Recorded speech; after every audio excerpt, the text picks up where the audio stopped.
Buenas tardes, es un gusto acompañarles. Muchísimas gracias por la invitación, senadora Blanco Velar, miembros del Frente Parlamentario contra el Hambre, señor coordinador residente de Naciones Unidas en Paraguay, representante de la FAM Paraguay, colegas de las agencias hermanas de Naciones Unidas, señor ministro de Educación y personas que nos acompañan, diputada Carolina Marzán de Chile. Muchas gracias a todos y todas.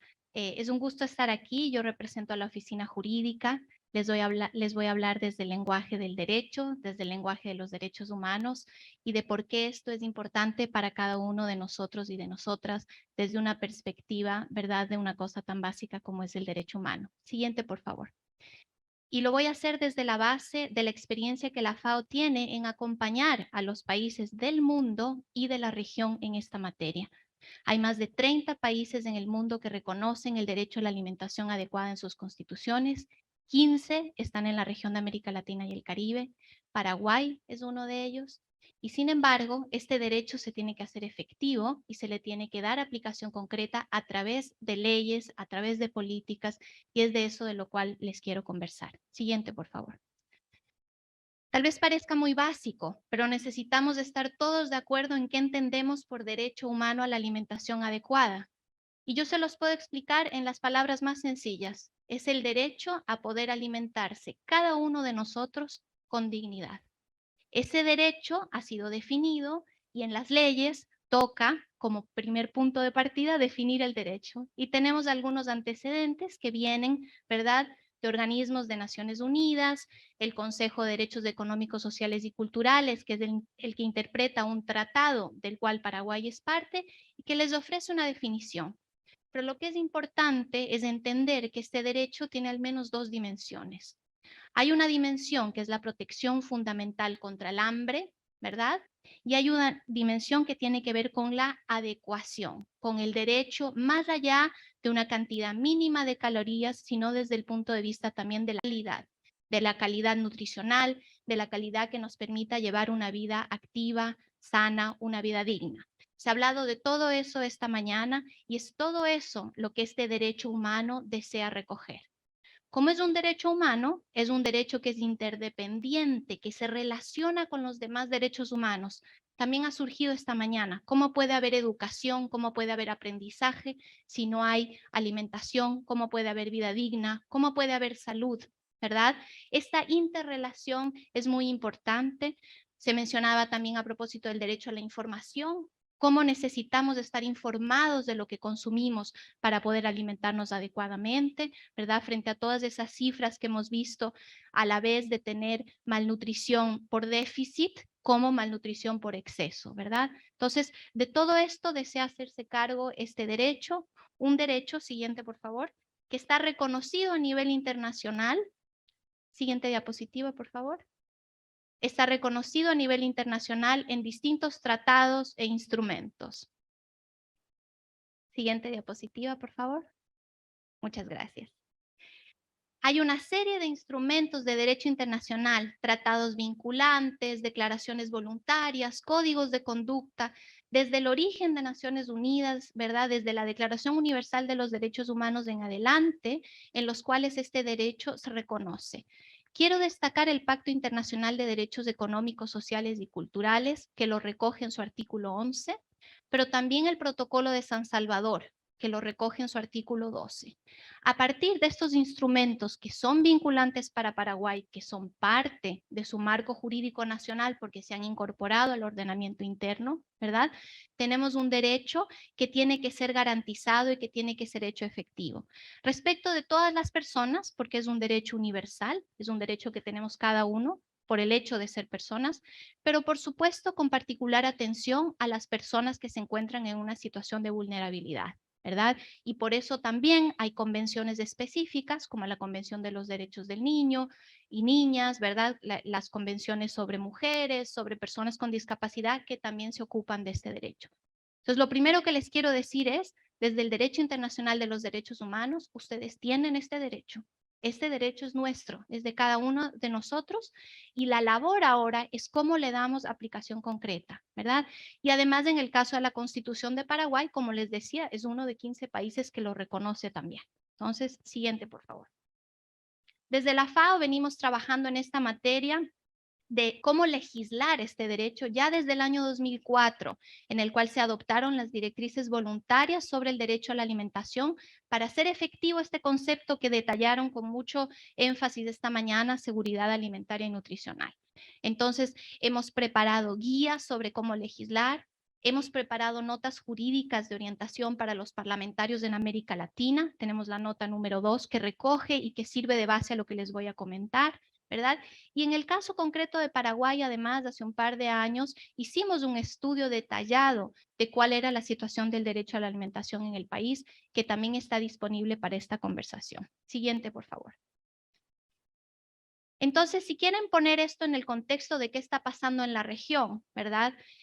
Hay 10 países que tienen leyes marco sobre derecho a la alimentación, desde Guatemala, Brasil, Ecuador, Honduras, Perú, México para su Distrito Federal, si bien no es una ley de alcance nacional, Nicaragua, República Dominicana, Venezuela, Cuba, la más reciente. Y además de eso, hay una ley modelo a nivel regional que surge del Parlamento Latinoamericano y Caribeño, donde también contamos con un Frente Parlamentario contra el Hambre, que hace ya casi 10 años, va a estar de cumpleaños la ley, este año, ¿verdad? En diciembre, adoptó una ley sobre derecho a la alimentación, seguridad y soberanía alimentaria. Muchas de estas leyes recogen algunos de estos tres conceptos, ¿verdad? Soberanía alimentaria, seguridad alimentaria, derecho a la alimentación. Como Naciones Unidas, nosotros, por esa base normativa que les comenté, proponemos, ¿verdad?, que el derecho a la alimentación es un elemento muy importante, pero sin duda cada país es soberano además para adaptar estas nociones a su propia legislación. Y lo que hacen estas leyes, siguiente por favor, lo que hacen todas estas leyes para que lo tengan en cuenta, ¿verdad? Principalmente es que se constituyen como una normativa integral, integradora, ¿verdad? De todo ese marco jurídico, de todos esos programas de los cuales hemos escuchado, de todas esas leyes, y proponen una institucionalidad, proponen un ente rector, proponen actores del Estado con responsabilidad.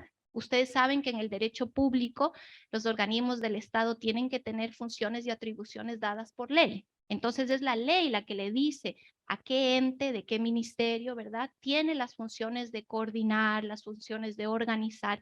Eso lo hacen estas leyes. Y además, estas leyes definen el alcance, el contenido de este derecho para que pueda ser debidamente interpretado, debidamente aplicado, ¿verdad?